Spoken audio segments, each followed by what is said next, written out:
প্রবাসীকে আনতে গিয়ে 7 জনের মৃত্যু। এখন একবার ভেবে দেখেছেন, আমরা যখন আনন্দে বিভোর থাকি তখন মনে হয় পৃথিবীর নিয়ামতগুলো ভুলে যাই। এই 7 জন মানুষ সবাই কেন যেতে হবে? মাত্র 2.5 বছর হয়েছে প্রবাস থেকে দেশে ফিরছে। কথা বলছিলাম ওমান প্রবাসী এমডি বাহারুদ্দিনের প্রসঙ্গে। একদিন পূর্বে বাহারুদ্দিন ওনার ফেসবুক পেজে বলেছিল, স্বপ্ন এবার যাবে বাড়ি।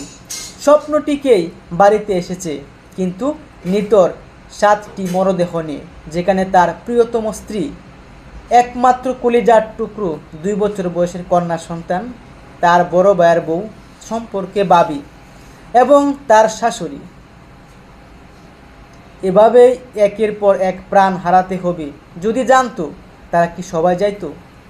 এর থেকে আমাদের শিক্ষণীয় বিষয় হলো, আমরা প্রায় সময় দেখি এভাবে অনেকেই প্রাণ হারাচ্ছে, তারপরও আমরা 1 বছর 2 বছর পরে গড়গোষ্ঠী সবাই মিলে বিমানবন্দর যাব, রিসিভ করতে যাব। উনি কি বাসায় ফিরে আসতেন না? একটু অপেক্ষা করতেন। পৃথিবীতে সবচেয়ে বড় পরীক্ষা হলো ধৈর্য। আমাদের ধৈর্য ধরা উচিত।